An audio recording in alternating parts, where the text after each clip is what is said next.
The restaurant was nicer than anywhere my parents had ever taken me before. White tablecloths, dim lighting, a quiet kind of place where everyone seemed to speak in lower voices.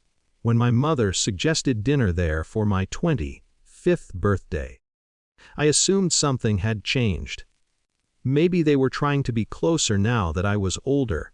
My father was already seated when I arrived. He looked uncomfortable, like he was waiting for a meeting to begin. My mother came a few minutes later and sat down across from me, placing her purse beside her chair with careful precision. The waiter asked if we were celebrating anything. My mother gave a small laugh. Something like that. We ordered food, though neither of my parents seemed interested in the menu. My father kept glancing at his watch. My mother swirled the wine in her glass but didn't drink it. Finally, she leaned back. "Well," she said lightly, "you're 25 now." I nodded, unsure where this was going. "That means it's time you know the truth." For a moment, I thought maybe it was about money, or something from their past. But then she said it casually, almost like she was commenting on the weather. "You're adopted." The word hung in the air. I waited for something softer to follow. An explanation. A reason they had kept it secret all these years. But my father simply cleared his throat. "We adopted you as an infant," he said. "There were financial incentives back then. Tax benefits." My mother laughed quietly.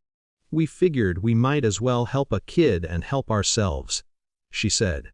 Two birds with one stone. The waiter came by with water, sensed something strange, and quickly left again. I sat there, trying to process the way they were talking about it. Not like parents sharing a difficult truth, more like accountants reviewing an old investment.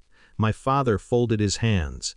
"Now that you're 25, those benefits are long over," he said. "So there's really no reason to maintain legal ties." My mother leaned forward with a smile that didn't reach her eyes. "We've already filed to legally disown you," she added. "You're not exactly useful anymore." I expected anger or humiliation. Instead, I felt a strange calm. Memories from my childhood quietly shifted in my mind. Birthdays that were always simple.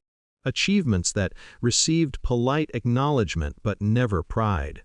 The feeling that I was always slightly outside the family circle. None of it felt mysterious anymore. I looked at both of them for a moment. Then I said, "Funny you should bring that up." My father frowned slightly.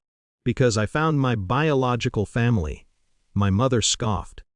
"That's hardly relevant." I glanced across the restaurant. "They're here tonight."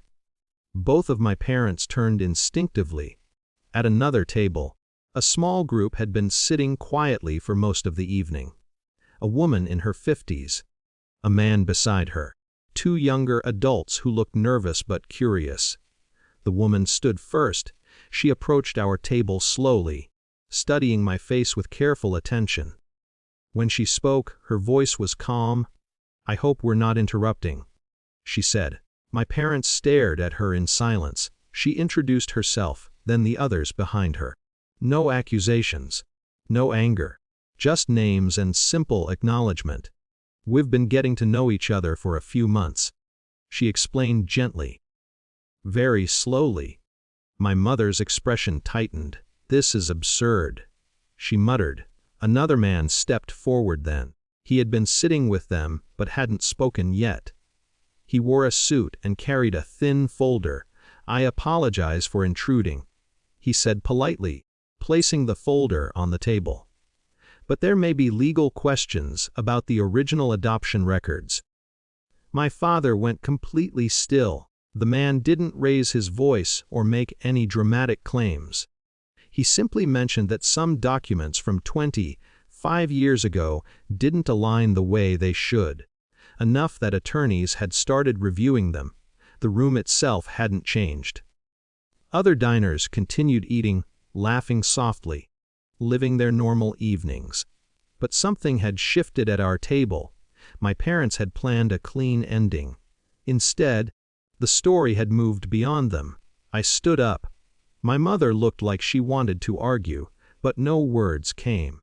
"Thank you for raising me," I said quietly, not warmly, not bitterly, just honestly. Then I walked across the room. The other table made space for me. No one celebrated. No one rushed the moment. We started with small questions: where I lived, what work I did, simple things people ask when they're learning who someone is. It was awkward, careful. But for the first time in my life, the conversation felt real, and behind me, at another table in the same restaurant, the people who had raised me sat quietly in a story that was no longer about them.